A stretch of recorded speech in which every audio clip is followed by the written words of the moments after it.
નમસ્તે પ્રેક્ષક મિત્રો, આપ સૌનું સ્વાગત છે કાર્યક્રમ આપણી વાતમાં। મિત્રો, આપ સૌને મહાશિવરાત્રિના પર્વની ખૂબ ખૂબ હાર્દિક શુભેચ્છાઓ।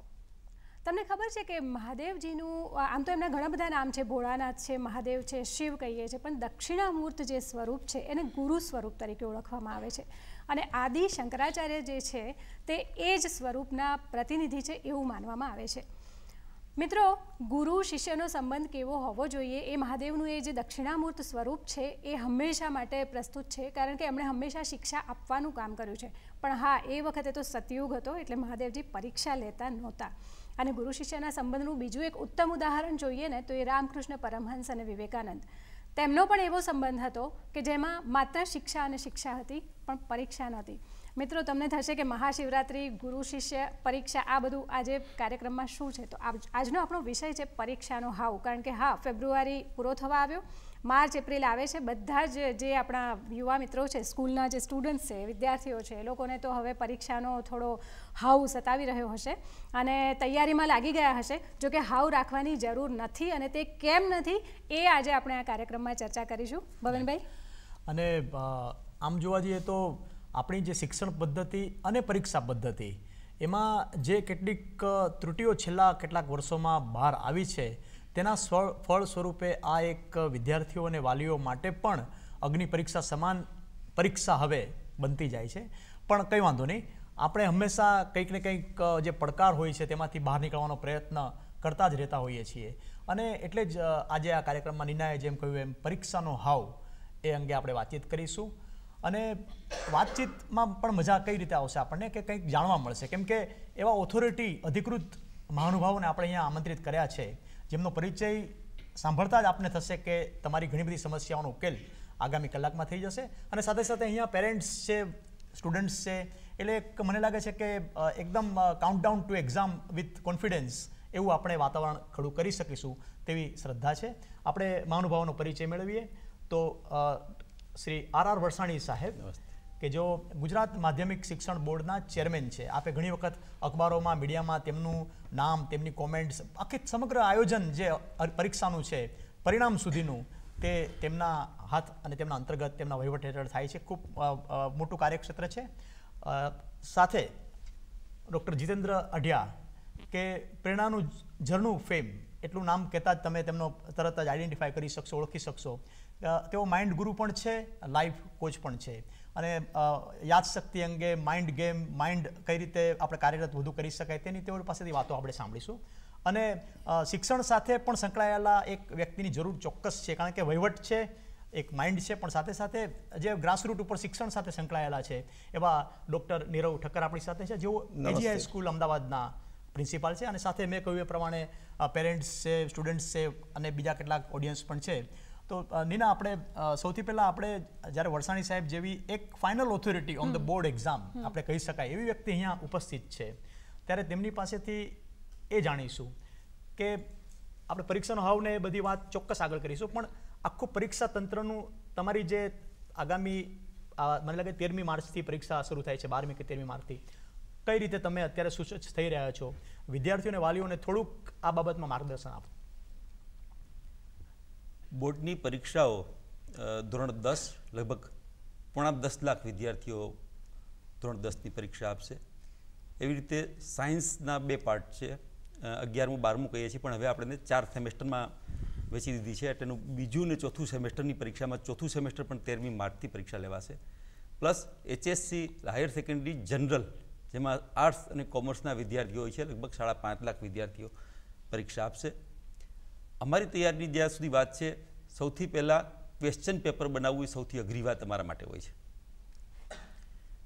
વિદ્યાર્થીઓ અને વાલીઓ અને શિક્ષકો એમને એમ એક પરિરૂપ આપ્યું હોય છે। પરિરૂપ એટલે કે એક્ઝામમાં પ્રશ્નપત્રનું સ્ટ્રક્ચર, 1 માર્કવાળા કેટલા પ્રશ્ન પૂછાશે, 2 માર્કવાળા કેટલા પૂછાશે, ડિસ્ક્રિપ્ટિવ પ્રશ્નો કેટલા પૂછાશે, કયા ચેપ્ટરને કેટલું મહત્ત્વ અપાશે, એ પરિરૂપ કહીએ છીએ આપણે। પણ એક ચલણ એવું પણ છે કે ચોપડીમાંથી બેઠું પૂછવું, એટલે આ બેઠું પૂછવાને કારણે દાખલે 10+15 દાખલો ચોપડીમાં આપ્યો હોય તો અમારે 10+15 જ પૂછવાનો। જો અમે 12+16 પૂછીએ તો એમ કે ટ્વિસ્ટ કરીને પૂછ્યું છે, પણ જેને રીત આવડતી હોય એ જવાબ આપી શકે એવું જો આપણે કરીએ તો જ સમજ આવે વિદ્યાર્થીને, સમજીને ભણે અને એનો ટેસ્ટ પણ સાચો લેવાય. નહીંતર બધા 100 માર્ક લાવે. 60-70 લાવવા સહેલા. દાખલા કે આપણે પ્રશ્નો પૂછીએ છીએ એમાં પણ સાહેબ સહેલા, મધ્યમ અને અઘરા. એટલે અઘરા છે એ બધા ન કરી શકે. એટલે આ એક ક્વેશ્ચન પેપર તૈયાર કરવાનું હોય છે. બીજું એવી જ રીતે આન્સર શીટ્સ છાપવાની, મોકલવાની, આ બધા જ જગ્યાએ ટાઈમસર આખું મટીરિયલ પહોંચાડવાનું, એની પર સુપરવિઝન માટે સ્ટાફ ગોઠવવાનો, વિજિલન્સ સ્ટાફ ગોઠવવાનો. એ પૂરું થાય પછી પણ એ ઝડપથી પેપર ચકાસાઈ જાય. લગભગ એક ધોરણમાં 5 થી 6 સબ્જેક્ટ હોય તો એટલા પેપર, એટલે કે અમારા 20 લાખ વિદ્યાર્થીઓ હોય તો 1 કરોડ ને 20 લાખ ઉત્તરવહી અમારે ચકાસવી પડે છે. અને એ માટે પુષ્કળ શિક્ષકોને ભેગા કરી અને ચકાસવા આપવા પડે. એટલું જ પછી એનું પ્રોસેસિંગ કરીએ, કોમ્પ્યુટરમાં નાખી અને એનું જે રિઝલ્ટ પ્રોસેસિંગ કરવાનું આવે એ પણ એટલું જ અઘરું હોય છે. અને ટાઈમસર એ મહિના 1.5 મહિનામાં બધાને માર્કશીટ આપી રિઝલ્ટ ડિક્લેર કરવું એ આખી એક પ્રોસેસ છે. અને તમને નવાઈ લાગશે, બોર્ડ બહુ નાનું છે. એટલે વરસાણી સાહેબ, તમારું તો બહુ મોટું કાર્યક્ષેત્ર છે, એટલે કેટલા બધા વખત પહેલાંથી તમે તૈયારી આની કરવી પડતી હશે, બરાબર ને? હાજી. અને ડૉક્ટર જીતેન્દ્ર અડિયા, તમે આપણે સાહેબે જે વાત કરી, આટલું વિશાળ આયોજન છે કે જે આપણને તો ખાલી એટલી ખબર છે કે 12મી કે 13મીથી પરીક્ષા શરૂ થાય છે, વિદ્યાર્થીઓ પરીક્ષા આપવા જશે ને વિદ્યાર્થીઓને પરીક્ષાની બીક લાગે છે. પણ એની પાછળ આટલું મોટું આયોજન, આટલી બધી એક કસરત કરવી પડે માનસિક, કે ભાઈ કેવી રીતે બધું કરવું. પણ જ્યારે તમે એક આ લાઈફ કોચ તરીકેની એક બહુ જ મહત્ત્વની કામગીરી તમે કરો છો, તમારો આટલા વર્ષોનો અનુભવ કેવો રહ્યો છે કે સ્ટુડન્ટ્સ જ્યારે એક્ઝામ આવતી હોય, ખાસ કરીને બોર્ડ એક્ઝામ્સ, ત્યારે એ લોકોનું વલણ કેવું હોય છે? બેઝિકલી તો એવું છે કે આખું વર્ષ જલસા કર્યા હોય ને છેલ્લા 2-3 મહિના વાંચવાની જે આપણે ટેન્ડન્સ છે, જે હું નાનો હતો ત્યારે કદાચ એમ જ કરતો હતો, એને કારણે પરીક્ષાનો ડર લાગે છે અને પરીક્ષામાં પછી આપણે પરફોર્મ નથી કરી શકતા. એટલે જો પહેલાંથી જ એવું શિક્ષણ આપવામાં આવે કે આખું વર્ષ તમે મહેનત કરો તો પરીક્ષાનો ડર નથી લાગતો. બીજું, મા બાપનું પ્રેશર બી એવું હોય છે, એમના એક્સપેક્ટેશન બી એવા હોય છે, એને કારણે બી બાળકને એ ડર રહે છે કે હું ગમે એટલી મહેનત કરીશ પણ જો મારા મા બાપને સંતોષ થાય એટલા માર્ક નહીં આવે તો શું થશે, એને કારણે પણ ડર હોય છે. એટલે ખાસ તો પેરેન્ટ્સને કહેવાની જરૂર છે કે તમે બાળક ઉપર કોઈ પરફોર્મન્સનું પેલું પ્રેશર નહીં લાવો. એને કારણે હાવ ઓછો થઈ જશે કે બેટા જે બી તું લાવું મંજૂર છે, તું તારી રીતે મહેનત કર અને પછી જે બી થશે હું સ્વીકારી લઈશ. પણ હમણાં જ વરસાણી સાહેબ કહેતા હતા, એક કોઈ કાઉન્સેલિંગ માટે આવ્યા હતા, તો એના પપ્પા કે 90%થી ઓછા મારા છોકરાને આવશે તો હું નહીં ચલાવી લઉં. એમ નહીં ચલાવી એટલે શું કરતો તો બિચારાને કેટલો બધો ડર હોય. હમણાં જ મને વાત એટલે એવું લાગે છે તમને કે હવે ટાર્ગેટ્સ મૂકવાથી છોકરાનું રિઝલ્ટ કદાચ વધારે જે આવતું હોય એના કરતાં થોડું ઓછું આવે? ઓછું થાય. હા, હાવને કારણે ઓછું થાય છે ખરેખર. ટેન્શનમાં એક્ઝામ આપવા જાય તો એટલે એ ટેન્શન ન નાખવું જોઈએ, જેથી કરીને બાળકને ડર ના લાગે. એટલે આ 2-3 વસ્તુ છે. અને બીજું જે અમે માઇન્ડ પાવરમાં શીખવીએ છીએ કે ઓટો સજેશન આપવાના, થોડું વિઝ્યુલાઇઝેશન કરવાનું, કે એને જે માર્કશીટ, ડમી માર્કશીટ તૈયાર કરીને આંખ બંધ કરીને આંખના પડદા ઉપર જોવાની કે આટલું જ રિઝલ્ટ આવેલું છે, પછી પોતાની જાતને ઓટો સજેશન આપવાના, એ બધા કરવાથી પણ ફરક પડે છે આ બધામાં. પણ બેઝિકલી તો આ 2-3 વસ્તુ બહુ જરૂરી છે કે મા બાપનું પ્રેશર.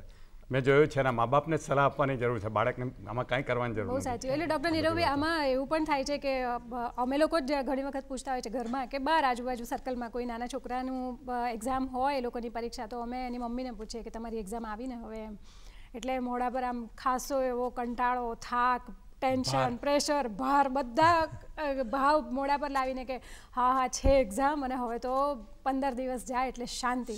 તમારું શું કહેવું છે? એટલે સામાન્ય રીતે એવું જોવા મળે છે કે આ પરીક્ષા બાળકની નહીં, મા બાપની છે. 10મું ધોરણ શરૂ થાય એટલે માતાઓ બધી એમના એક્ટિવા ઉપર છોકરાને લેવા મૂકવા, જુદી જુદી પ્રવૃત્તિઓમાં એની પાછળ ને પાછળ હોય છે. અને 1 વર્ષ પૂરું થાય ત્યાં સુધીમાં એવા આવી રહ્યા હોય છે કે હશ હવે પતે તો સારું એમ. આવો સામાન્ય રીતે બધા ભાવ બધા મા બાપનો જોવા મળે છે. અડિયા સાહેબે કીધું એમ મારી દ્રષ્ટિએ જો આખા વર્ષથી તમે શરૂઆતથી મહેનત કરેલી હોય અને આયોજનબદ્ધ મહેનત કરેલી હોય, સિસ્ટમેટિક મહેનત કરેલી હોય, તો મારી દ્રષ્ટિએ કંઈ આ 10મું કે 12મું એ એવો મોટો હાવ નથી કે એટલી મોટી એવી ડર રાખવાની જરૂર નથી, એવો હાવ રાખવાની જરૂર નથી. અને મા બાપે પણ એ ખોટા પ્રેશર ઊભા કરવાની જરૂર નથી. હા, એવું કહીએ કે તમે પ્રયત્ન 100 માર્કનો કરો અને પછી એ પ્રયત્ન પર તમારો જે કોઈ ફોકસ છે તમારા પ્રયત્ન ઉપર રાખો, પરિણામ પછી જે આવે એ છોડી દઈએ આપણે. એટલે પણ વરસાણી સાહેબ, તમે તો બોર્ડમાં ઘણા વર્ષોથી આપ આ ક્ષેત્રમાં વિભાગમાં કાર્યરત છો, બોર્ડ અને શિક્ષણ એની સાથે પણ ગુજરાત રાજ્યનું શિક્ષણ હોય કે જે તે રાજ્ય હોય તેમની સાથે તમારે આદાન પ્રદાન થતું હોય, તમારી ભૂમિકા કઈ રીતે, તમે કઈ રીતે આ પ્રેશર ઓછું કરવામાં મદદ કરો છો અથવા ચિંતિત છો? આમાં જ્યાં સુધી બોર્ડને પ્રશ્ન છે ત્યાં સુધી અમારું એક માસિક આવે છે, એમાં અમે અવારનવાર આર્ટિકલો લખીએ છીએ. બીજું અમારી સાથે વિદ્યાર્થીઓને બેસવાનું બને એવા ઘણા બનાવો બને છે.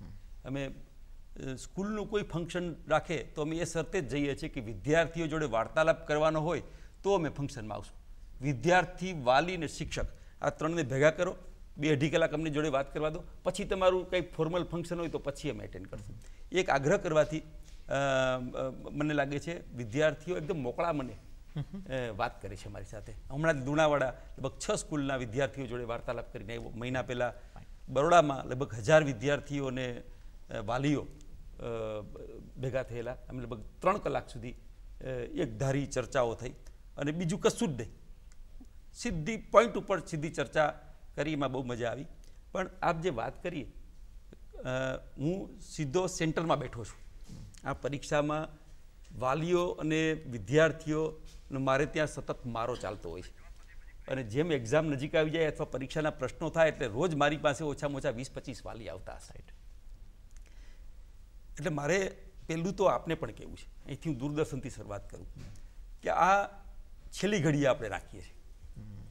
તમે વર્ષની શરૂઆતમાં હું તમને એડવાઇસ આપું કે જુલાઈ 1st કે 2nd વીકમાં આવો પ્રોગ્રામ રાખવો જોઈએ. કારણ કે તમે નિયમિત વાંચો અને સમજીને વાંચો. વાંચવું એટલે ગોખવું નહીં. ગોખશો તો ગોખેલું ભૂલી જશો. ગોખેલું પાછું યાદ કરવામાં પાછા એટલા જ ટાઈમ લાગે. સમજેલું પાછું યાદ કરતાં સાવ થોડોક વખત લાગે. એને રિફર કરવું પડે. આપણે કંઈક પત્તા ઉથલાવી જાઓ તો યાદ આવી જાય. પણ મોટે ભાગે જો સમજ્યા સિવાયનું કોઈ વાંચ્યું હોય તો કેમેય કરીને છેલ્લી ઘડીએ યાદ ના આવે. બરાબર. આપણે યાદશક્તિ ઉપર આવ્યા છીએ. યાદશક્તિમાં જીતેન્દ્રભાઈ અઢિયા આપણી પાસે બાજુમાં જ બેઠા છે, એટલે આપણને ચોક્કસ કંઈક ફંડા છેલ્લા 15 દિવસ બાકી રહ્યા છે ત્યારે પરીક્ષાની અંદર વધુ સારું પરફોર્મન્સ કરવા માટે એ ટિપ્સ. પણ એ પહેલાં આપણે એક નાનકડો બ્રેક લઈએ છીએ.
The greatness of this man was his simplicity.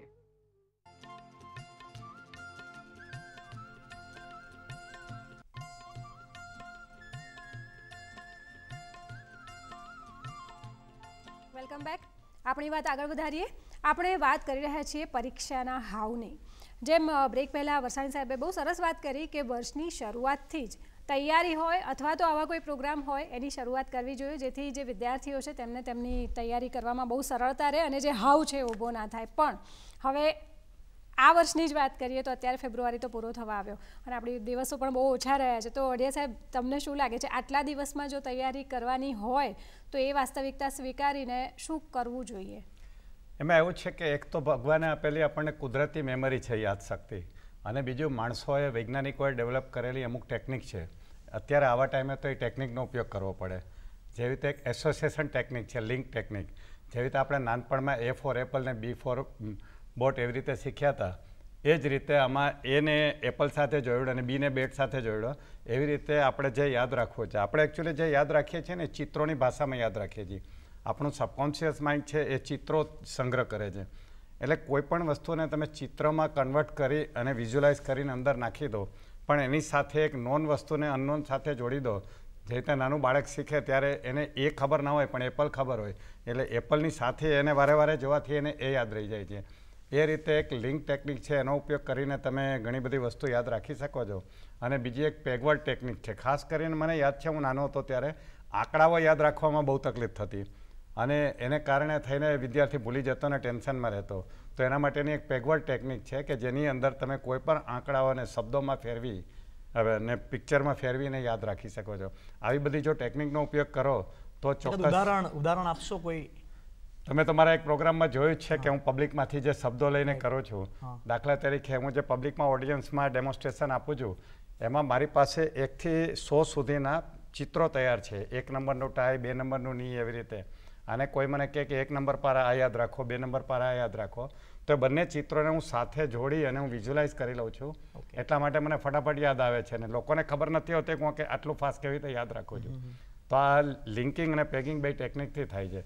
તો આ જો ટેકનિકો માસ્ટરી કરી લો તો ચોક્કસ તમને જબરદસ્ત રિઝલ્ટ મળે છે. મારો સન જ્યારે 10માં હતો ત્યારે એને પેલી ટોફેલની એક્ઝામ આપી હતી અને SATની એક્ઝામ આપી હતી. 99% આ બધી ટેકનિકનો ઉપયોગ કરીને મેળવેલા અને પછી અમેરિકા ગયો તો તમને ખ્યાલ છે, તમે પણ આર્ટિકલ આપેલો. તો આ બધી ટેકનિક ડેફિનેટલી ઉપયોગ કરે છે અને છેલ્લા ટાઈમે તો બહુ જ ઉપયોગી હોય છે. પણ ફરીથી હું એ જ કહું છું કે તમે ઇન્ટરેસ્ટથી આખું વર્ષ જો તૈયારી કરશો એનું કોઈ સબસ્ટિટ્યુટ જ નથી. આ છે એ તો પછી ક્વિક ફિક્સ એવું છે કે થોડો ટાઈમ જ યાદ રહીએ. મને કાલે કોઈ પૂછ્યું હોય ને મેં યાદ રાખ્યું હોય, હું આજે ભૂલી જાઉં પાછું, કારણ કે ક્વિક ફિક્સ છે. પણ ખરેખર તો આખું વર્ષ તૈયારી કરવી એનો કોઈ પર્યાય જ નથી. એટલે અડિયા સાહેબ, આ તો યાદશક્તિ કેવી રીતે વધારવી એ અંગે તમે વાત કરી, બરાબર. પણ એક જે માનસિક ભાર હોય છે એ આપણે ઘણી વખત સેલ્ફ સજેશન આપતા હોઈએ છીએ કે ના ના, મારે આ વસ્તુનો ભાર નથી રાખવો. જે યાદશક્તિ વધારવાની વાત છે એ તો ભણવા સાથે રિલેટેડ છે કે તમે ભણવાનું જે છે તે કેવી રીતે યાદ રાખવું. પણ જે હાવ છે પરીક્ષાનો, એને દૂર કરવા માટે કેવી રીતે જાતને બીજું એક છે કે તમે રિલેક્સેશન કરો. રિલેક્સેશન એટલે આમ શાંતિથી બેસી શ્વાસ ઉપર ધ્યાન કેન્દ્રિત કરી શરીરના સ્નાયુ ઢીલા છોડી અને એવું વિઝ્યુલાઇઝ કરો કે હું શાંતિથી પરીક્ષામાં પેપર આપી રહ્યો છું અને મને મજા આવી રહી છે અને બધા સવાલના મને જવાબ આવડી ગયા છે. જો એવું વિદ્યાર્થી ઘરેથી કરીને નીકળે ને તો ચોક્કસ એને ફાયદો થાય છે અને પરીક્ષામાં એકદમ કુલ એન્ડ ક્વાઇટ હોય છે. હળવાશનો અનુભવ થાય છે. અને પરીક્ષા ખંડમાં ગયા પછી પણ 2-5 મિનિટ આંખ બંધ કરીને રિલેક્સેશન કરી લે અને પછી આંખ ખોલીને પેપર લખવાનું ચાલુ કરે ને ચોક્કસ ફાયદો થાય છે. 10 મિનિટ પહેલાં જઈને બેસી જવું જોઈએ. પણ નીરવભાઈ, એમણે જે વાત કરી એ ચોક્કસ એમના કાઉન્સિલિંગમાં જે પણ વિદ્યાર્થીઓ આવતા હોય, પણ તમે તો એક સ્કૂલ સાથે જોડાયેલા છો. વિદ્યાર્થીઓને હાવ માટેનું કારણ પેરેન્ટ્સ તો ચોક્કસ છે જ, પણ વિશેષ તમે શું આના માટે કઈ રીતે મૂલવી શકો? આ હાવ માટે પર્ટિક્યુલર કારણ શું છે? માત્ર સમાજનું પ્રેશર, પેરેન્ટ્સનું પ્રેશર, સિલેબસ કે શિક્ષણ, તમારી જે અભ્યાસ પદ્ધતિ? ભવેનભાઈ, એવું કહી શકાય કે it is a mix of everything.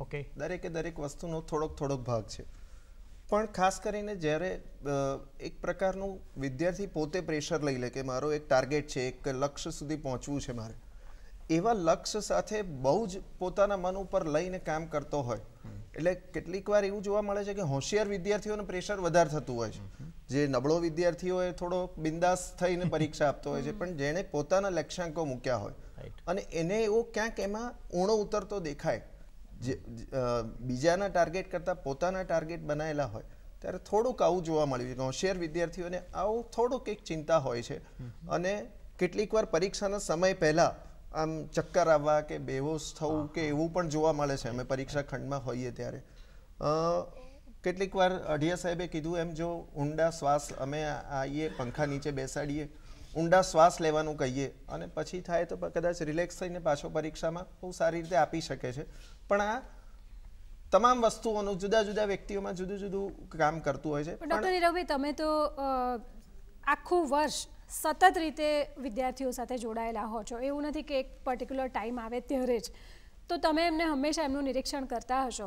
તો સ્કૂલમાં બધા વિદ્યાર્થીઓ સરખા તો હોતા નથી. કોઈ એવરેજ હોય, કોઈ થોડા વીક હોય અને કોઈ ટોપર્સ પણ હોય.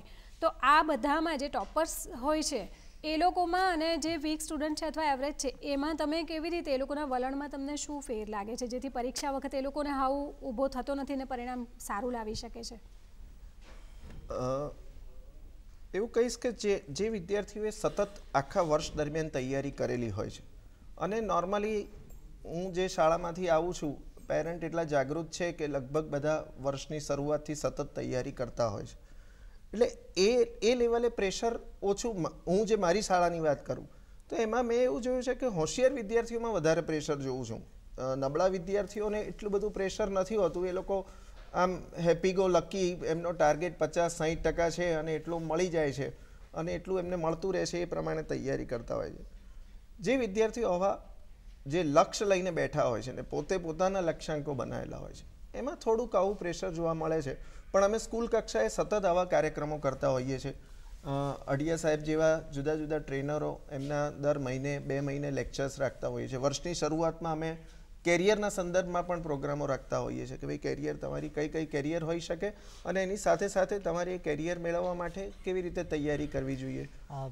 આપણે નીરજભાઈ, મજાની વાત એ છે કે આપણી સાથે અહીંયા જે બોર્ડની જે હેલ્પલાઇન છે અને જેમાં બધા ફોન મળતા હોય છે પેરેન્ટ્સના, સ્ટુડન્ટ્સના, એ શ્રી કેડી રાવલ સાહેબ પણ આપણી સાથે ઉપસ્થિત છે. અને સાથે જે રશ્મિબેન પણ છે, એ પણ આ હેલ્પલાઇન. ભવનભાઈ, એક ખૂબ જ જાણીને તમને કદાચ નવાઈ લાગશે કે આપણા કેટલા બધા સ્ટુડન્ટ્સ આનો લાભ પણ લે છે, પણ આપણે એક મેસેજ આ પ્લેટફોર્મ પરથી વિદ્યાર્થીઓને પણ આપી દઈએ કે જે લોકો ગામડાઓમાં છે, ખાસ કરીને એમને કદાચ ખ્યાલ ના હોય તો તમારા માટે આ એક હેલ્પલાઇન હંમેશા અસ્તિત્વમાં છે કે જેનો તમે ઉપયોગ કરી શકો છો. અને એનો નંબર છે 1800-233-5500 1800-233-5500. આ હેલ્પલાઇનનો તમે ઉપયોગ કરી અને તમને કંઈ પણ તમારા ભણવા વિશેની કોઈ પણ ગાઈડન્સ જોઈએ તો તમે એના ઉપર મેળવી શકો છો. તો આપણે એમને પૂછીએ કેટલાક અનુભવો કેવા પ્રકારના પ્રશ્નો અને તમે શું કહો છો?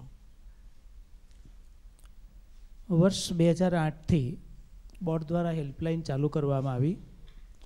શરૂઆતના વર્ષોમાં તો એટલો બધો ફ્લો હતો કે રોજના 1000 કોલ ઓલ ઓવર ગુજરાતમાંથી આવતા હતા. પણ સેમિસ્ટર સિસ્ટર આવ્યા પછી અને ધોરણ 10માં પાર્ટ 1 અને પાર્ટ 2 આ એક નવું પરિરૂપ આવ્યા પછીથી સ્ટ્રેસ ઘટ્યો છે, હું 100% કહી શકું મારા અનુભવથી.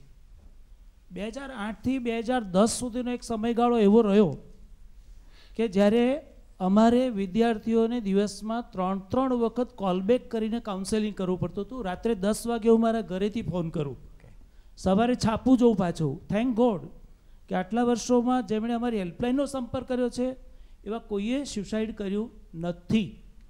હું ચેલેન્જ સાથે કહું કે મારી પાસે 2008થી અત્યાર સુધીમાં 18 વિદ્યાર્થીઓ એવા છે કે એમાંથી 12 તો સિવિયર સ્યુસાઇડ ફોબિયામાં હતા, પણ અમે અને રશ્મિબેન અમે બંને મળીને એમને બહાર કાઢી શક્યા છીએ.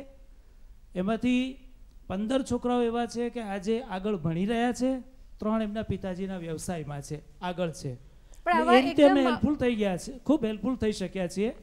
અને અત્યારની સ્થિતિમાં હું આજની વાત કરું તો આજે સવારથી 10 વાગ્યાથી 7 સુધીમાં 320 જેટલા કોલ અમારી પાસે આવ્યા છે. એમાંથી લગભગ 20 જેટલા કોલ મેં પોતે હેન્ડલ કર્યા છે. પણ સ્ટ્રેસ રિલેટેડ 3 દિવસ ઓછા હતા, આજે વધ્યા થોડા. એમાં શું રશ્મિબેન, તમારો અનુભવ કહો, આવા કેવા પ્રકારના પ્રશ્નો એ લોકો પૂછતા હોય છે જનરલી? ખાસ કરીને આવા જે કેસ આવે છે એમાં દરેક વિદ્યાર્થી અને ખાસ કરીને પેરેન્ટ્સની રજૂઆત એ હોય છે કે મારું બાળક ભણતું નથી, યાદ નથી રાખતું, અથવા તો પરીક્ષાના સમય નજીક આવ્યો છે તો એ લોકો સિન્સિયર નથી બનતા અને સિરિયસ, ખાસ સિન્સિયર શબ્દ તો મેં ઉપયોગ કર્યો તો પણ સિરિયસ નથી થતા. ત્યારે પેરેન્ટ્સને હું એ જ કહું છું કે તમારે સિરિયસ થવાની જરૂર નથી ને બાળકને પણ સિરિયસ કરવાની જરૂર નથી. તમે સિન્સિયર તમે જરૂર થાવ અને બાળકને પણ સિન્સિયરિટીનું નોલેજ આપો. અને ખાસ કરીને જ્યારે તમે કોઈ બાળકને ભણાવવાની વાત કરો છો અને પરીક્ષા આપવાની વાત કરો છો તો તમારામાં પણ સમજણ શક્તિ એટલી હોવી જોઈએ કે મારા બાળકની કેપેસિટી શું છે.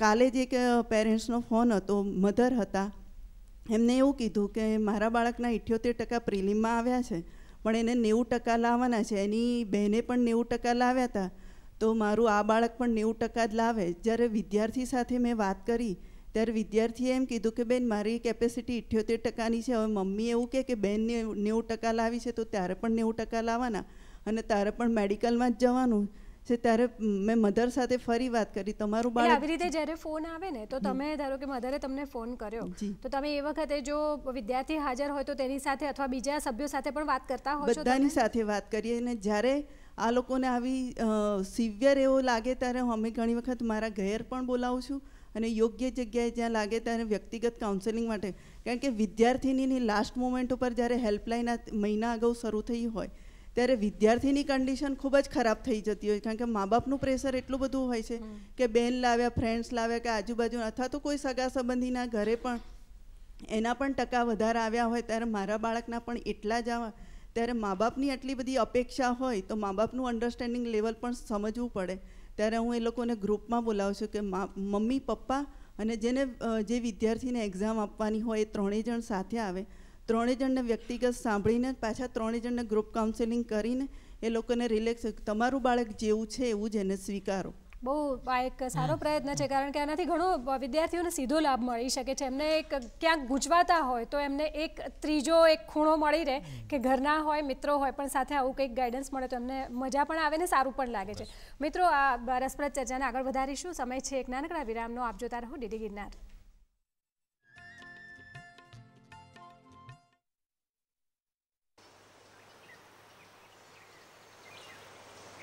हर सुबह मिस्टर डिसिल्वा अपने पड़ोसी अली, पटेल, डॉक्टर दास, फिरोजा आंटी, बॉबी, सिंह साहब और कई औरों के साथ एक छोटी सी वॉक पर जाते हैं. आज अली और पटेल तो हैं, पर डॉक्टर साहब गराज में हैं. बॉबी अब किसी और की हो चुकी. सिंह साहब EMI नहीं भर पाए और फिरोजा आंटी आज कुछ ज़्यादा ही दूर खड़ी है.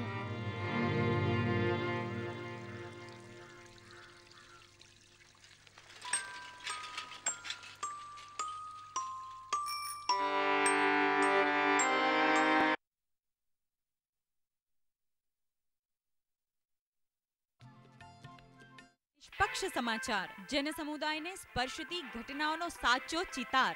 અમે આવીએ છીએ આપને દ્વાર, રાખવા આપને માહિતગાર. નવા રંગ, રૂપ અને કલેવર સાથે દિવસભર સમાચારની હારમાળ. સવારે 9 વાગે, બપોરે 1 વાગે, સાંજે 4 વાગે, સાંજે 6:30 વાગે અને ચર્ચા રોજ રાત્રે 8:30 વાગે. ડીડી ગિરનાર પર ખાસ કાર્યક્રમ ન્યૂઝ ફોકસ. આપણી ભાષા, આપણી ઓળખ. ડીડી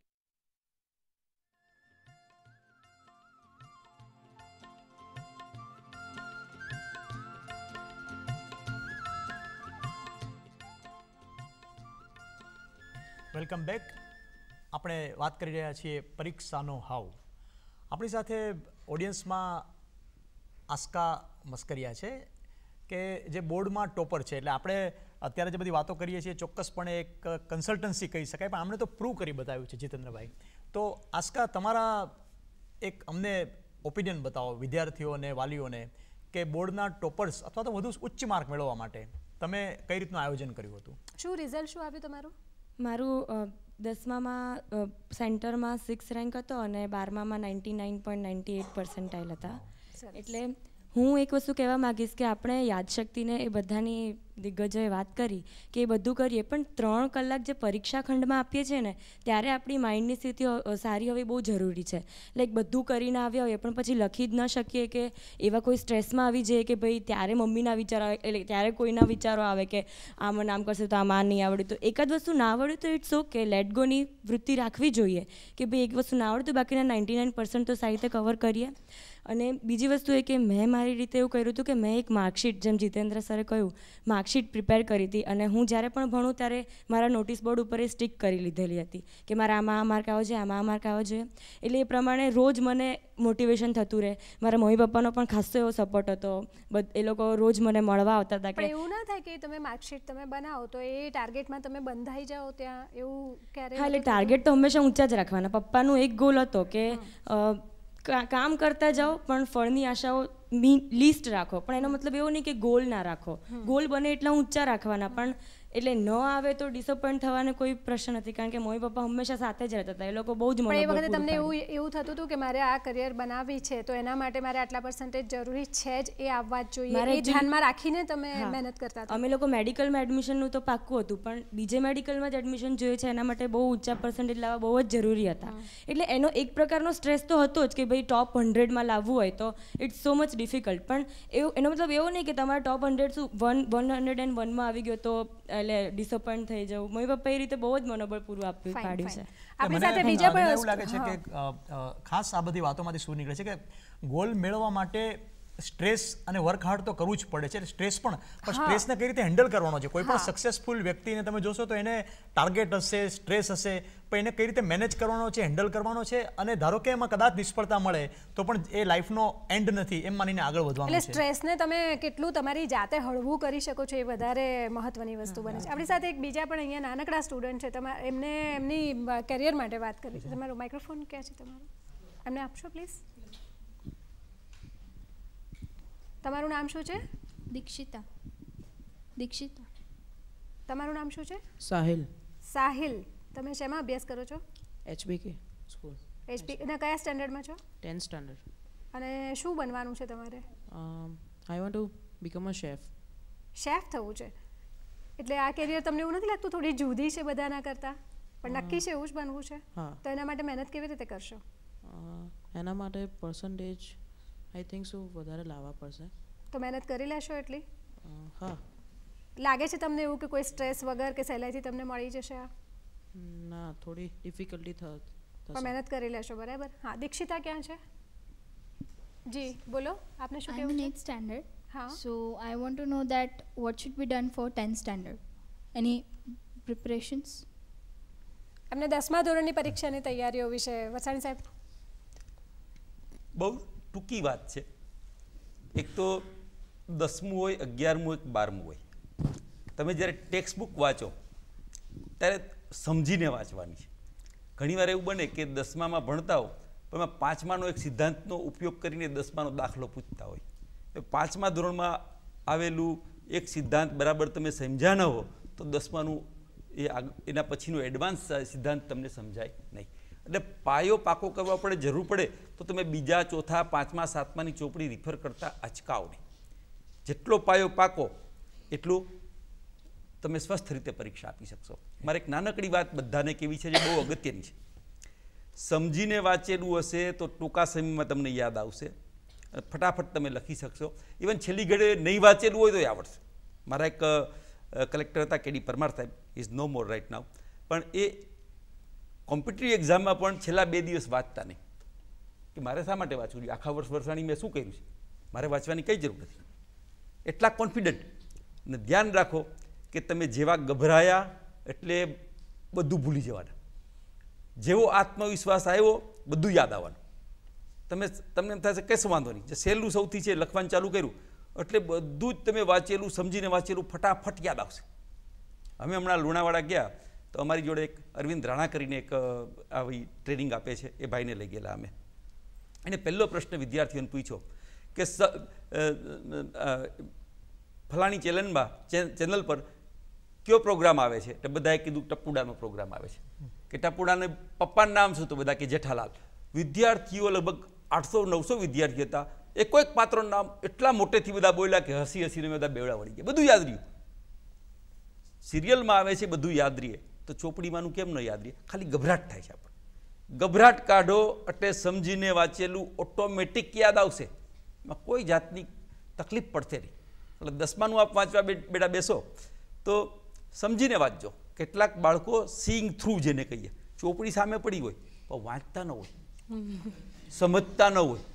અને શિક્ષક મારા ભાઈઓ પણ એને એટલા જે શિક્ષક કોને કહેવાય કે 30 વિદ્યાર્થી બેઠા હોય તો 30 વિદ્યાર્થીમાંથી કોણ સાંભળે છે એને ધ્યાનથી એને ખબર પડવી જોઈએ. જો એને ખબર ન પડે તો એ શિક્ષક નથી.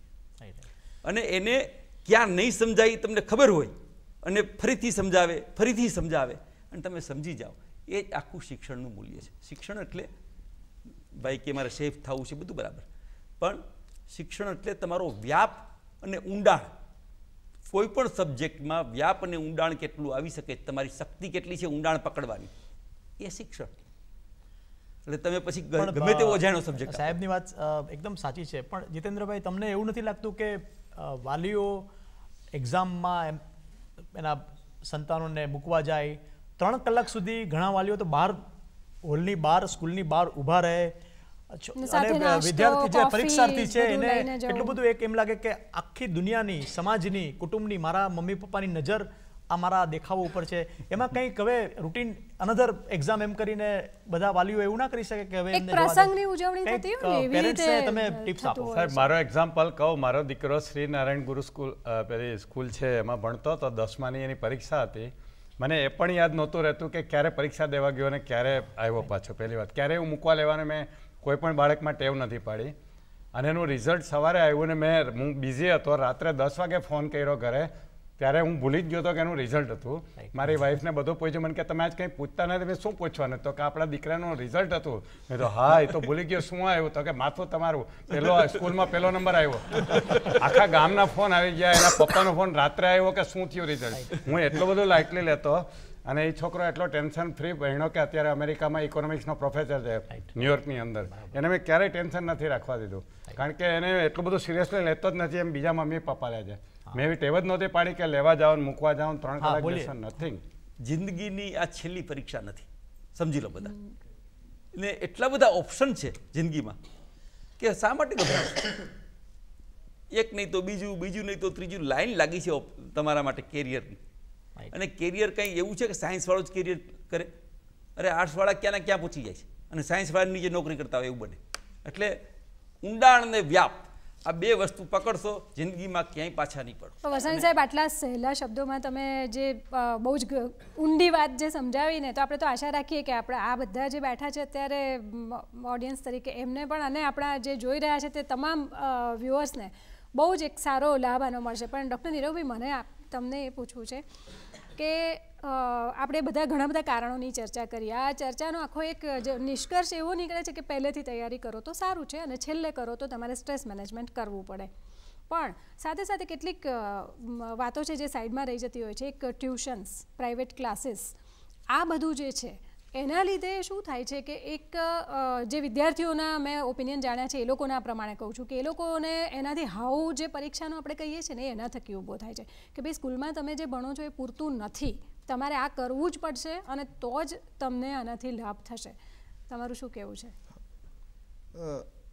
એક થોડીક આડ વાત કરું તમારા પ્રશ્નો ઉપરાંત કે જે વિદ્યાર્થીઓને પરીક્ષાનો હાઉ છે એનો કદાચ હાઉ આપણે બધાએ વધારે ઊભો કર્યો છે. કેટલાય વાલીઓ એવી રીતે આવતા હોય છે કે સાહેબ પરીક્ષા સામે છે, છોકરો કંઈ કરતો નથી. એટલે આ હાઉ જે છે એ કદાચ કોઈ 10% 5% લોકો માટે છે. બાકી ઘણા બધા પેરેન્ટ એવી ચિંતા કરીને આવતા હોય છે કે સાહેબ 10મા ધોરણની પરીક્ષાના 10 દિવસ રહ્યા, હજી બી મારો બાળક ગંભીર થતો નથી, કંઈક તમે કરો. એટલે હાઉ છે, હોવો જોઈએ થોડોક. તમે હમણાં વાત કરી એમ કે થોડોક તો પ્રેશર હોવું જોઈએ, નહીં તો એની જો ગંભીરતા નહીં સમજાય તો વિદ્યાર્થી કોઈ એને દિશા નહીં મળે.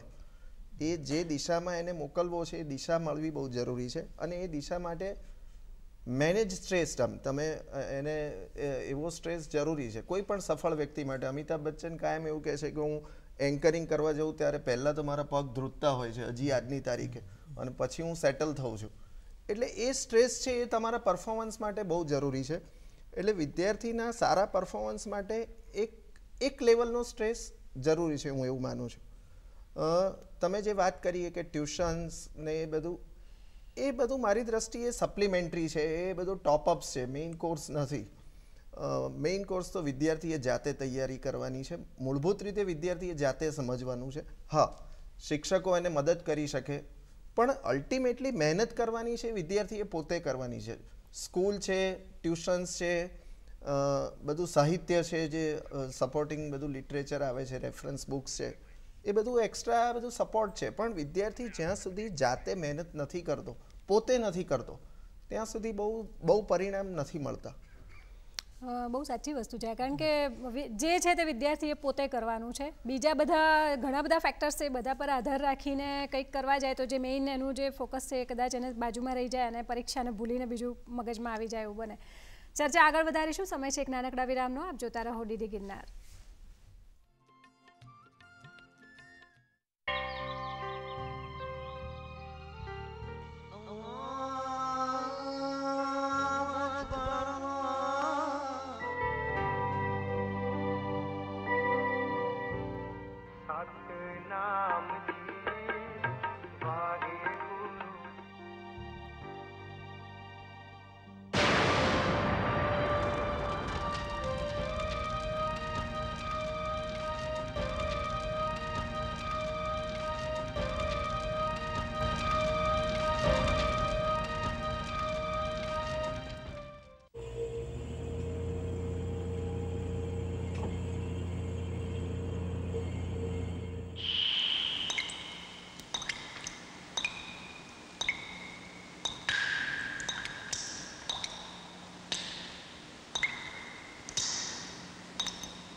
Welcome back. આપણી વાત આગળ વધારીએ. આપણી સાથે ઓડિયન્સમાં કેટલાક મિત્રો છે, એમને જી આપનું નામ? ડૉક્ટર આશીષ પટવા. હું પોતે આઈ સર્જન છું અને મારો પ્રશ્ન એક વરસાણી સાહેબને છે. સાહેબજી, મારી ડોટર આ વખતે 12th સ્ટાન્ડર્ડ કોમર્સમાં એપિયર થઈ રહી છે. રિપીટેડલી વર્ષોથી જ્યારે હું ભણતો હતો ત્યારથી મને આ વાત સમજાવવામાં આવી છે કે તમે સમજીને લખો. આઈ એન્ટાયરલી એગ્રી વિથ યુ કે સમજીને જ લખવું જોઈએ. પણ બોર્ડની માર્કિંગ સિસ્ટમની વાત કરીએ તો મને એ વાત જાણવા મળે છે કે બોર્ડ કાયમ એવું એક્સપેક્ટ કરે છે કે તમે જો બુકના વર્ડ્સમાં લખો તો જ તમને માર્ક આપવામાં આવે. જો છોકરું પોતાની લેંગ્વેજમાં લખે, વસ્તુ સ્થિતિ એની એ જ હોય, એનો ભાવાર્થ પણ એનો એ રહેતો હોય, તો એમને માર્ક્સ આપવામાં આવતા નથી. અને આ બધું ઘણી બધી જગ્યાએ મેં ઓબ્ઝર્વ કર્યું છે કે છોકરું પોતું જીનિયસ હોય, એણે પોતાની રીતે બધું લખેલું હોય, પણ એને માર્ક આપવામાં આવતા નથી. ધ રીઝન ઇઝ કે એણે એની લેંગ્વેજમાં લખેલું છે, બુકની લેંગ્વેજમાં નથી લખેલું. તો સાહેબ, આપનું એ માટે શું કહેવું છે? તમારી વાત કેટલાક અંશે સાચી છે. શિક્ષકોનું માઇન્ડસેટ એવું છે કે ચોપડીમાંથી જવાબ આવવો જોઈએ. ટેક્સ્ટ બુક એ મગજમાંથી કાઢવા માટે મારે બરાડા પાડવા પડે છે. બરાડા શબ્દ વાપરું છું કે કોઈ વધુ સારું લખે. હું જે ભણેલો છું, પ્રોફેસર યશવંત શુક્લ, પ્રોફેસર કેડી દેસાઈ, કે જ્યાં રેફરન્સ બુકમાં તમે ભણાવો એના કરતાં વધારે સારું તમે લખો. અહીંયા આપણે બુકમાં છે એનાથી બહાર જવાની મંજૂરી નથી આપતા. એટલે એ મેં અભિયાન આખું પાડ્યું છે. જે ટીચર્સ જે એક્ઝામ આપવા એવેલ્યુએશન કરવા આવે છે એના માટે. ખાસ કરીને અવલોકનમાં જે 11 ને 12 સાયન્સમાં આવે છે ત્યારે શરૂ કરતાં પહેલાં પણ હું કહું છું એમને કે તમે પકડી નહીં રાખો, થોડાક લિબરલ થાવ. છોકરો વધુ સારું લખે તો એને માર્ક આપો. 11 ને 12 તમે જે 12 જનરલની વાત કરો છો એવું હજી મારા ધ્યાન પર નથી આવ્યું, પણ સાયન્સમાં આવું થાય છે. કારણ કે સાયન્સમાં એવી અવલોકનની પ્રથા છે કે આપણે એને આન્સરથી જ બતાવીએ છીએ. પણ 12 જનરલમાં પણ આપ કહો છો એવું હશે, એ વધારે કાળજી લેવાની જરૂર છે. અને મારી ઈચ્છા એવી છે, એક મિનિટ બેન પૂરું કરું, મારે એક છેલ્લું કહેવું છે કે આ વર્ડ ટેક્સ્ટ લખાય એમાં હું રેફરન્સ બુક ઉલ્લેખ કરવા માગું છું. ટેક્સ્ટ બુકમાં એમ લખીશ કે આટલી રેફરન્સ બુક વાંચો, જેથી કોઈ રેફરન્સ બુકમાં વાંચેલું વધારે વિશાળ વાંચેલું હોય તો એને માર્ક મળવામાં તકલીફ ના પડે. Thank you for the question. બહુ સારો ઇન્ટેલિજન્ટ ક્વેશ્ચન છે. અને વરસાણી સાહેબ, જેમ બાળકોને માટે કાઉન્સેલિંગ ને એ બધું કરવામાં આવે છે, એવી રીતે જે લોકો પેપર તપાસે છે એમના માટે પણ કોઈક ધારાધોરણ કે એવું કશુંક નક્કી કરવાની પ્રથા ઊભી કરી શકાય એના માટે? એને ટ્રેનિંગ આપવી પડે. હા, પણ અમે અત્યારે ઇવેલ્યુએશનવાળાને તો ટ્રેનિંગ આપીએ જ છીએ, પણ ક્વેશ્ચન પેપર લખવાવાળાને ટ્રેનિંગ આપવી પડે એવી હાલત છે. કારણ કે ક્વેશ્ચન પેપરમાં ભૂલો કરે છે. 25 વર્ષની નોકરીવાળા ક્વેશ્ચન પેપર તૈયાર કરવામાં ભૂલો કરે છે. પઢિયા સાહેબ, તમને હાવની વાત કરું તો એવા કેટલા પરીક્ષાર્થીઓ મેં જોયા છે કે જે લોકો પરીક્ષામાંથી બહાર આવ્યા પછી લગભગ રડમસ હોય અને આપણે પૂછીએ કે પેપર કેવું ગયું છે તો એમણે 90-92 માર્ક ધાર્યા હોય, ધારો કે 100માંથી, પણ 2 માર્કનું ખૂટ્યું હોય એમાં રડતા હોય. ઘણા 85% આવ્યા હોય તો પણ રડતા હોય. તો 70-80 ને તો અત્યારે કોઈ ગણતું જ નથી. એ રોંગ પ્રોગ્રામિંગ છે એકચ્યુઅલી, કે માર્ક્સની સાથે સક્સેસ જોડાયેલી છે ને આપણા જ્યાં સમાજમાં, ત્યાં સુધી આવું જ ચાલવાનું છે. મારી જ વાત કરું તો હું એવરેજ સ્ટુડન્ટ જ રહ્યો છું આખી જિંદગી. તો પરીક્ષા જે સ્કૂલ કે કોલેજની પરીક્ષાનું રિઝલ્ટ અને જિંદગીનું રિઝલ્ટને કોઈ કનેક્શન મેં તો જોયું નથી. એટલી હું ને મારો બ્રધર બંને અમે ગુજરાતી મીડિયમમાં ભણેલા છીએ અને અત્યારે બંને અમારા ફિલ્ડમાં સારી જગ્યાએ છીએ. તો એ મા બાપને ખાસ સમજવાની જરૂર છે કે તમારું બાળક પરીક્ષામાં જે માર્ક્સ લાવે છે અને જિંદગીમાં જે કરી બતાવશે એની સાથે કોઈ જ સંબંધ નથી. એને એટલું બધું જોડી ન દો કે જેથી એને 2 માર્કનો અફસોસ રહે એવું. અને બીજું વાલીઓએ એ પણ વિચારવાની જરૂર છે કે તમે ઓવરનાઇટ કંઈ 10મા કે 12મા ધોરણમાં છોકરાને અચાનક કોઈ જાદુઈ છડી નથી કે માર્ક આવી જાય. એટલે 5મા, 6ઠું, 7મું, 8મું અને 9મું અથવા પાયાનું ટોટલ શિક્ષણમાં એની કન્સિસ્ટન્સી સાથે તે સાથે કરે તો જ થાય ને માર્ક. આમાં એક જુઓ, આપણે એન્જિનિયર્સ થાય છે, 45% માર્કવાળાને એન્જિનિયરિંગમાં એડમિશન મળી જાય. 75% એન્જિનિયરો એવા છે કે જે નોકરી માટે લાયક નથી. તમે એન્જિનિયર થા પણ કંઈ તમને નોકરી આપવા જાય ત્યારે આવડે તો નહીં કાંઈ, પેલો કાઢી મૂકે. એનો અર્થ શું છે? એટલે એ સમજીને વાંચેલું આપ જે કહો છો અને આ બધું તૈયાર થયું હોય તો જ મૂલ્ય છે. આપણી સાથે બીજા એક સ્ટુડન્ટ છે. મને એવું લાગે છે જે વાત કરી સાહેબે કે academic excellence is not life excellence. એ બે વચ્ચેનો તફાવત એ મા બાપે અને વિદ્યાર્થીએ સમજવાની જરૂર છે. નંબર 2 કે એકેડેમિક એટલે શૈક્ષણિક બાબતો કરતાં મૂળભૂત પાયાની કેળવણી, એને જેને આપણે કેરેક્ટર બિલ્ડિંગ કહીએ, જો એ કેરેક્ટર બિલ્ડિંગ ઉપર ધ્યાન આપવામાં આવે ને મા બાપનું ફોકસ એ હોય તો એ લાંબે ગાળે કોઈ પણ ફિલ્ડમાં જાય, કોઈ પણ ક્વોલિફિકેશન હોય, ગમે તેટલા ટકા હોય, પણ એ જિંદગીમાં અવ્વલ નંબર થવાનો છે. અઢિયા સાહેબ એમનું ઉદાહરણ છે. એટલે મા બાપે જે ફોકસ કરવા જેવું છે એ એના ઘડતર માટે કરવાનું છે, એના ચારિત્ર્યના ઘડતર માટે કરવાનું છે, નહીં કે પરીક્ષાના માર્ક માટે.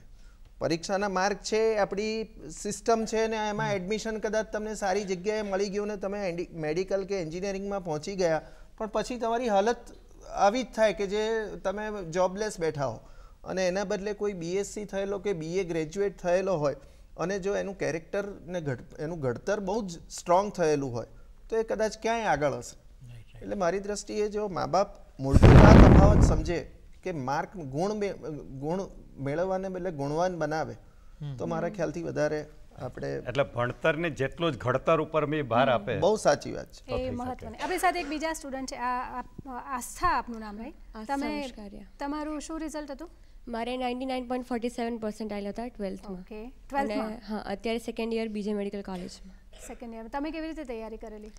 આજનો આપણો ટોપિક જે પરીક્ષાનો હાવ છે એના પર એક વાત એડ કરું તો મારા પપ્પા મને કહેતા હતા કે હું પરીક્ષા ખંડમાં જઉં, અમે લગભગ 20 મિનિટ પહેલાં પહોંચી જઈએ. 10 મિનિટ હું પરીક્ષા ખંડમાં બેસું, પ્રાણાયામ કરું, સરસ્વતી દેવીને યાદ કરું અને એમ જે હાફ એન આવર પહેલાં પરીક્ષાને હાફ એન આવર પહેલાં લાઈક 11 o'clockની એક્ઝામ છે અને 10:30 મને જેટલો સ્ટ્રેસ હોય 10:40 એકદમ હું રિલીવ થઈ જાઉં. કારણ કે પ્રાણાયામ કર્યું હોય, યોગાસન નહીં પણ પ્રાણાયામ અને ભગવાનને યાદ કર્યા હોય એટલે એકદમ સ્ટ્રેસ રિલેક્સ થઈ જાય. અને બીજી એક વસ્તુ, હું ઓવર કોન્ફિડન્સની વાત નથી કરતી પણ મારા પપ્પા ફરી એવું કહેતા હતા કે આખા બોર્ડમાં કદાચ એક જ વિદ્યાર્થી પાસ થશે તો હું એ એકલી હોઈશ, આટલો કોન્ફિડન્સ રાખીને જવાનું. એટલે આ બે વસ્તુ હું મારા મગજમાં રાખતી હતી અને પરીક્ષા આપતી હતી. એટલે પરીક્ષાનો હાવ આ રીતે પ્રાણાયામથી દૂર કરી શકાય. સાથે તમારા મધર છે? હા. એમને આપશો પ્લીઝ. તમારી દીકરી આવી રીતે આટલા પૂરા આત્મવિશ્વાસથી એક્ઝામ આપે ત્યારે તમને કેવું લાગે? તમે એના પર કોઈ એવા ટાર્ગેટ્સ કે પ્રેશર મૂકેલા હતા ખરા? ના, મારે આ ટ્વિન ડોટર્સ છે અને બંને જણા બીજે મેડિકલમાં છે. મેં તો ખાલી એટલું જ કર્યું છે કે 11th 12thમાં અમે એ લોકોને એટમોસ્ફિયર એમને પ્રોવાઈડ કર્યું હતું કે ઘરમાં કંઈ પ્રસંગ કે કંઈ રિનોવેશન કે એવું બધું અમે નહોતા કરતા. બાકી એ લોકોને હાર્ડવર્કિંગ તો કરવું જ પડે અને બંનેને એમની માર્કશીટ બનાવેલી હતી. પ્લસ મેં એમને 5 વસ્તુ આપી હતી કે ગોડ બ્લેસિંગ, હાર્ડવર્કિંગ, પ્રોપર તમારી ટ્રેનિંગ, આ બધું હોવું જોઈએ. 5 સ્ટેપ હોય જીવનમાં તો બધું મળે. બાકી રિઝલ્ટ તો પછી જે તમારું આવશે એ અમને અત્યંત આનંદ થશે, એ અમે કોન્ફિડન્સ પહેલે દિવસે જ આપી દીધો હતો. એટલે બંને બહુ જ સારો સ્કોર. આપણે જે કર્મની થિયરી છે એ કદાચ અપનાવવા જેવી છે કે કર્મ પૂરી નિષ્ઠા સાથે કરવાનું અને ફળ પછી છોડી દેવાનું. આ પ્રકારે આપણે કદાચ આગળ વધીએ તો થાય. પણ વરસાણી સાહેબ, પરીક્ષાનું જે મૂલ્યાંકન છે એ પણ એક હાવ ઊભું કરે છે. ઘણી વખત વિદ્યાર્થીઓને અન્યાય થતો હોય તેવું પણ લાગે છે.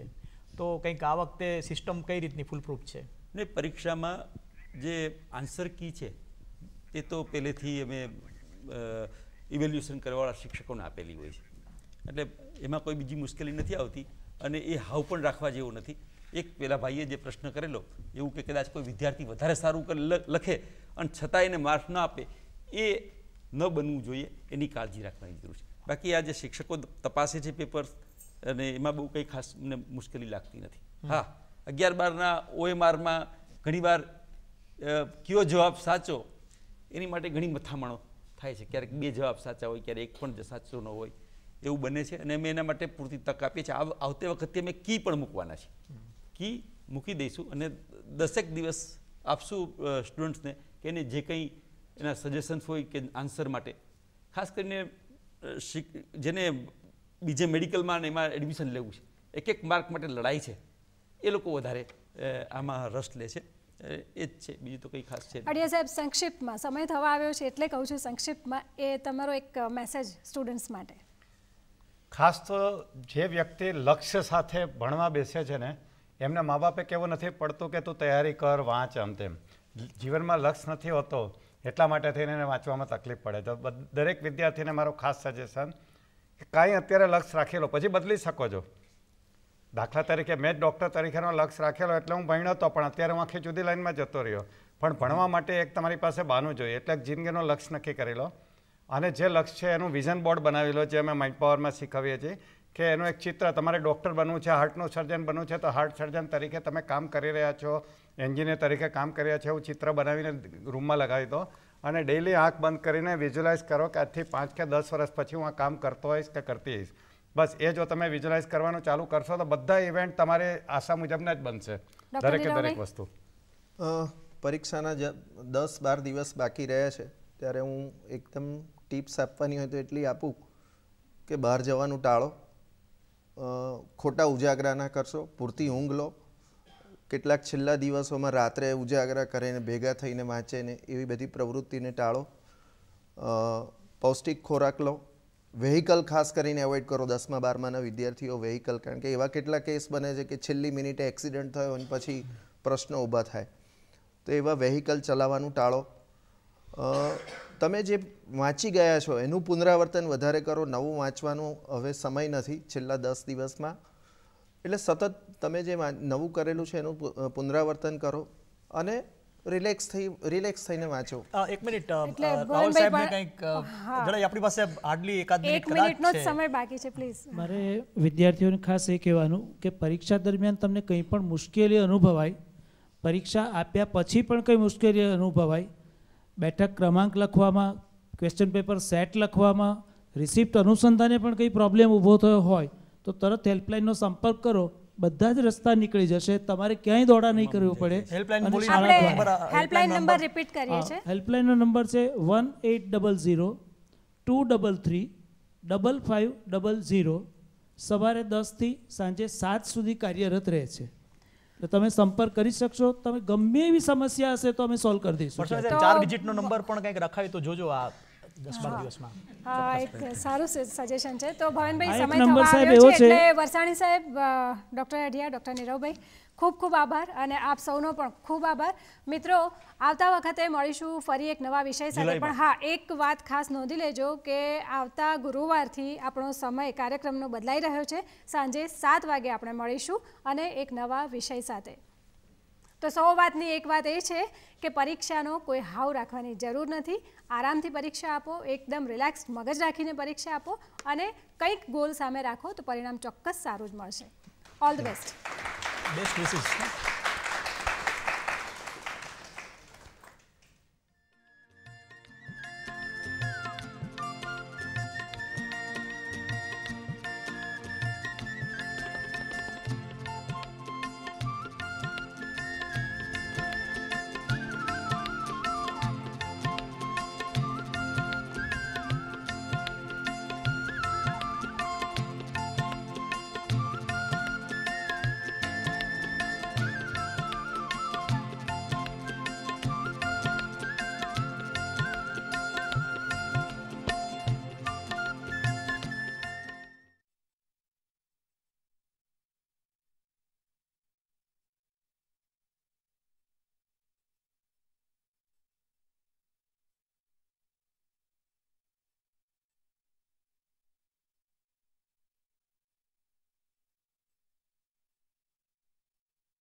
હાલ થયા છે. સમજી ગયો દોસ્ત, સમજી ગયો. દારૂ એ જ બરબાદીનું કારણ છે. સમજાઈ ગયું હોય તો આજે જ પ્રતિજ્ઞા કર કે આજ પછી તું ક્યારેય દારૂ નહીં પીવે. નહીં પીવું. આજ પછી ક્યારેય દારૂ નહીં પીવું. નહીં પીવું. દારૂ ફક્ત તમને જ નહીં, તમારા આખા કુટુંબને બરબાદ કરે છે. આ કાર્ય એવી જ રીતે દર બીજા અને ચોથા બુધવારે આપણે મળીએ છીએ, નહીં કે દર બુધવારે. તો આ બુધવારે આપણે મળ્યા છીએ. હવે આવતા બુધવારની અને એના પછીના બુધવારે એટલે કે બીજા બુધવારે આપણે મળીશું. વિદ્યાસેતુમાં નવીન વિષયો લઈને, નવીન યુનિવર્સિટીઓ લઈને આપની વચ્ચે આવીશું અને વિવિધ વિષયો વિશે ચર્ચા કરીશું. વિદ્યાના ધામોને આપણા ઘર આંગણા સુધી પહોંચાડીશું. આપની મૂંઝવણોને માર્ગદર્શન મળે એવો પ્રયત્ન કરીશું. ત્યાં સુધી માટે અમને રજા આપશો. અહીંયા હું સાહેબનો ફરીથી આભાર માનું છું અને આપણે ફરી મળીશું.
હેલો વિદ્યાસેતુ જીવંત ફોન ઇન પ્રસારણના પ્રાયોજક